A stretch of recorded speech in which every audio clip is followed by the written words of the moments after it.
Hi, it's me, Dr. Prasad Putil. I'm continuing my classes on thermal analysis. TGA was discussed in class 1 and class 2. I'm covering DTA, simultaneous TGA, DTA, as well as DSC. So, already discussed that thermal analysis is a branch of material science where the properties of materials are studied and change in temperature. There are several methods like TGA, DTA, simultaneous DTA, TGA, as well as DSC. So TGA already discussed in previous class. This video covering DTA as well as DSC and simultaneous DTA, TGA measurements. Differential thermal analysis or DTA, the principle behind DTA is that heat flow to the sample as well as the reference remains the same rather than the temperature. So a sample instrumentation is given there also. So the material under study and the inert reference are made to undergo identical thermocycles. Identical thermocycle means the heating and cooling are both similar to sample as well as reference. They feel the same heat or the cooling rate. So any temperature difference between the sample and reference, it is recorded in identical conditions of heating and cooling. And the difference in temperature is recorded as function of time or even as function of temperature. Thus, we will get the heat absorbed or emitted by the chemical system, that is the sample with reference to the reference pan. In an exothermic reaction, that means if the sample on heating undergoes exothermic reaction, then the temperature of the sample will be higher than that of the reference. And if the sample undergoes endothermic reaction, like dehydration or melting, the temperature of the sample is lower than that of the reference material.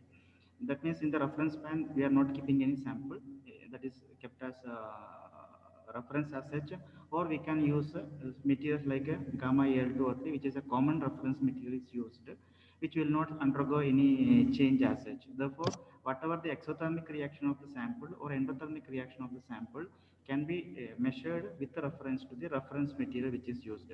That is gamma Al2O3 or alumina is a common name of that, is used as a common material in DT analysis because it is inert.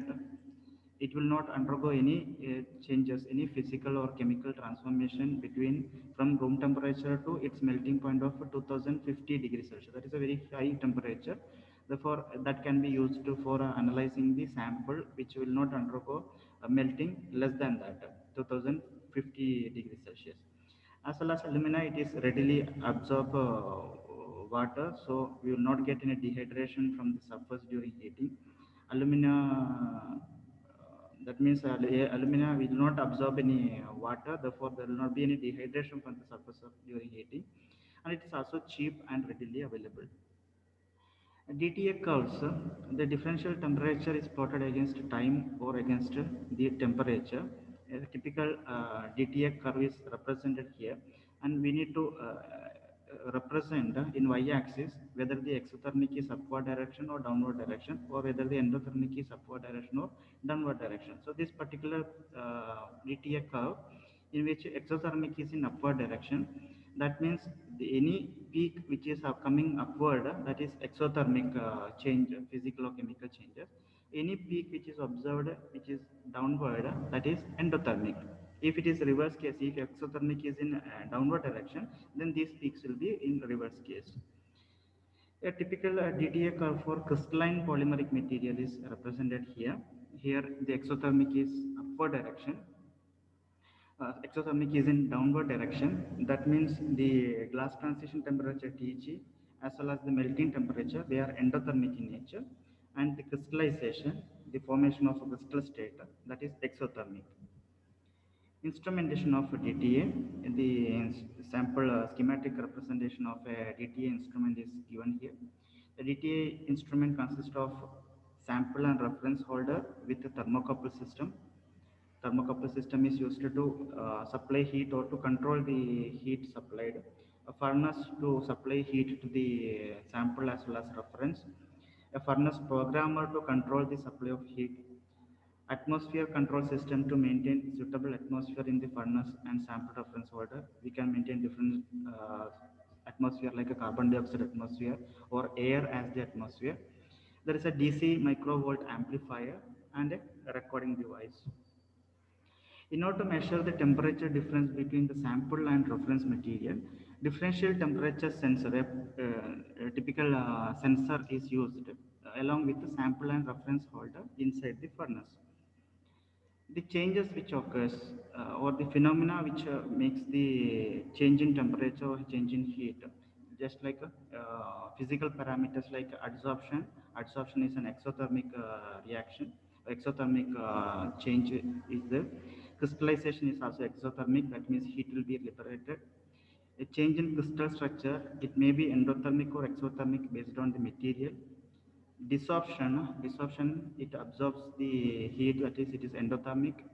Melting, vaporization, and sublimation, that they are all endothermic changes. Chemical parameters like oxidation, it is exothermic. Chemisorption is exothermic.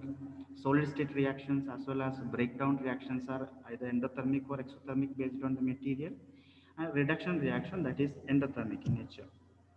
The factors which influence DTA results, it may be related to sample or it may be related to the instrument. Related to sample means the amount or weight of the sample taken, it influences the DTA result. The particle size of the sample also will result the DTA analysis. Instrument, the size and shape of the sample reference holder as well as the furnace will decide or will influence the DTA result. A sample holder material, that is the material which is used to prepare or make the sample holder as well as reference holder, it also depends whether it undergoes corrosion or not. That also decides the DTA result as well as the heating rate of the furnace. Application, DTA can be used to study characteristics of polymeric material, then purity of a drug sample, control of cement, that is quality control of cement, soil, glass. It is used to determine the heat of reaction, specific heat, energy change during melting, etc. Used to study the thermal stability of ligands in coordination complexes as well as to decide or to get an idea about the structure of the coordination complex where the ligand is actually occupied in the coordination sphere. An example, if you take it, DTA curve of calcium oxalate monohydrate CaC2O4 H2O, both in carbon dioxide atmosphere as well as air atmosphere. The test results schematically represented here. Here exothermic is in upward direction. The thermogram has three peaks corresponding to the successive elimination of water molecule, carbon monoxide as well as carbon dioxide. In carbon dioxide atmosphere, that is the plot A, the 3 points of weight loss corresponds to 3 endothermic processes, whereas in air as atmosphere, the burning, the second one which is the burning of carbon monoxide, it is exothermic in nature, that is the curve B. Next one, simultaneous DTA TGA analysis. Principle is the same combination of TGA as well as DTA. Simultaneous DTA TGA is a powerful thermoanalytic technique which combines DTA and TGA in one instrument. Of the same sample, the same samples DTA and TGA will be recorded and it will give the plot. This instrument or testing technique, sometimes even also referred to as simultaneous thermal analysis or STA or even simply ST. The resulting DTA and TGA curves are simultaneously plotted on a dual y-axis, the graph in the graph, so that DTS fingerprint as well as TGS weight loss gain characteristics are directly compared. By looking at the graph itself, we can compare the characteristics of DTA as well as TGA. An example is given. The same example is taken: calcium oxalate monohydrate in air as atmosphere. In air atmosphere, the second peak, that is burning of carbon monoxide, that is exothermic in nature. So this is exo up direction. Okay, therefore the TGA and DTA are given in the same graph. Therefore it is a simultaneous TGA DTA curve. A third one, that is a differential scanning calorimetry or DSC. In DSC, differences in the amount of heat required to increase the temperature of a sample and reference are measured as function of temperature. That means heat is applied and the amount of heat required to increase the temperature of the sample as well as the reference are compared here as a function of temperature. Both the sample and references are maintained at nearly the same temperature throughout the experiment. Reference sample should have a well-defined heat capacity over the range of temperature to be scanned and analyzed. In general, a temperature programmer is designed to increase the sample hold temperature linearly as function of time. And when sample undergoes physical transformation such as phase transitions, more or less heat will be needed to flow to it as compared to the reference to maintain both of them in the same temperature. That means to maintain the sample as well as the reference as same temperature, either heat will be liberated or heat is absorbed. So this certainly depends on whether the process is exothermic or endothermic. Exothermic reactions will liberate heat and endothermic reactions will absorb heat. For example, when a solid sample melt, that is melting of liquid, melt into a liquid, solid melt into liquid, that is melting temperature, then it requires more heat flowing to the sample. The sample should absorb more heat to increase the temperature. That means it is an endothermic reaction. This is due to the absorption of heat by the sample as it undergoes endothermic phase transition from solid to liquid. Similarly, when sample undergoes exothermic process such as crystallization, less heat is required to raise the temperature. By observing the difference in heat flows between the sample and reference, the DSC instrument is able to measure the amount of heat absorbed or released during such transitions. These transitions involve energy changes or heat capacity changes that can be detected with great sensitivity. Instrumentation, a schematic cross-section of DSC cell is given. The cell DSC cell uses a reference pan and sample pan which transfer heat to the sample and reference position. A sample is taken in the sample pan and reference pan is usually maintained as empty pan. These pans are kept connected to a thermoelectric disc which transfer heat to the pan and sample. The different heat flow to the sample and the reference is monitored at the thermocouple junction and the chromal disc. The chromal and aluminum wires, these two wires which is represented here, they are attached to chromal disc to form thermocouple which directly monitor the sample temperature. With this thermocouple system, even a slight temperature change produces a high voltage output which can be measured. The furnace block is made up of silver to provide a high thermal conductivity which is needed for the instrument. A pure gas or inert gas is admitted or it is supplied to the sample chamber through an orifice through a small hole in the heating block wall in midway between the two raised platforms. A gas is preheated before supplying the gas to the inside the DSC instrument. It is preheated by circulating through the block before entering the sample chamber. Types of DSC instruments. There are mainly two types. Commercially available types are heat flux type as well as power compensation type. In heat flux type, both the sample and reference pans are heated. The schematic representation is given. Both sample and reference pans are heated by a single furnace through heat sink and heat resistor. The same furnace system will supply heat as well as it will absorb heat. So heat flow is proportional to the heat difference of heat sink and holder. A temperature versus time profile through a phase transition in heat flux instrument is not linear. So here it is not linear. At phase transition, there is a large change in the heat capacity of the sample, which leads to a difference in temperature between the sample and reference pan. By calibrating a standard material, the unknown sample quantitatively measurement is achievable. That means with a non sample whose DSC the heat absorbing properties are known, that is taken and it is recorded. By comparing to that, we can analyze the unknown sample. The second one, that is power compensation type or PC type DSC. Here both the sample and reference pan are heated by different furnaces. Any small changes that occurs either exothermic or endothermic event occur in the sample.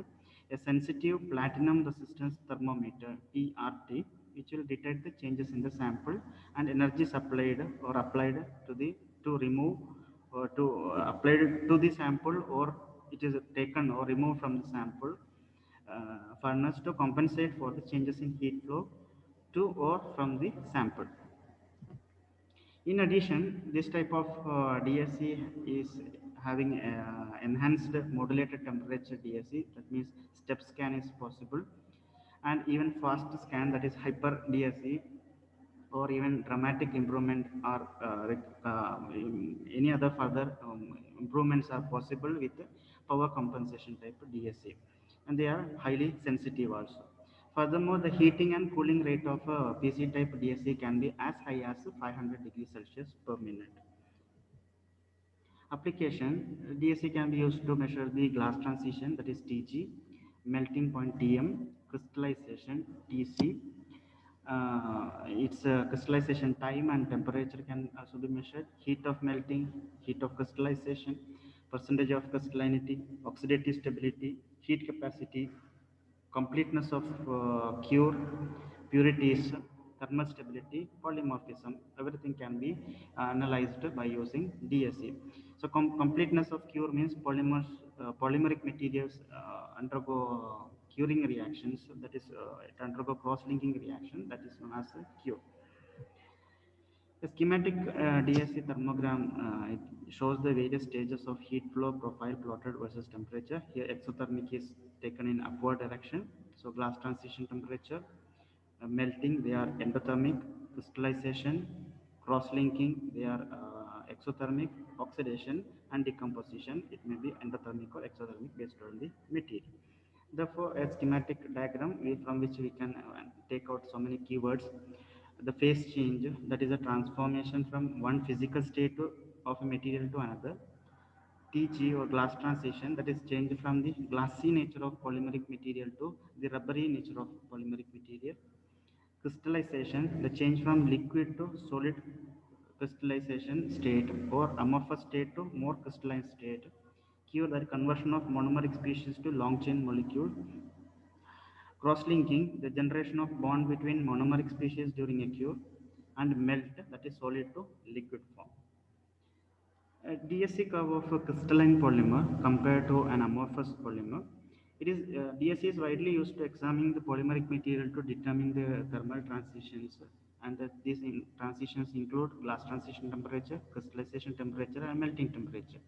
The percentage crystalline content of a polymer can be estimated from crystallization melting peaks of the DSC graph using reference heat of fusion found in the literature. By taking the values from the literature for the given sample, its crystallization can be analyzed. The nature of crystallization can be analyzed.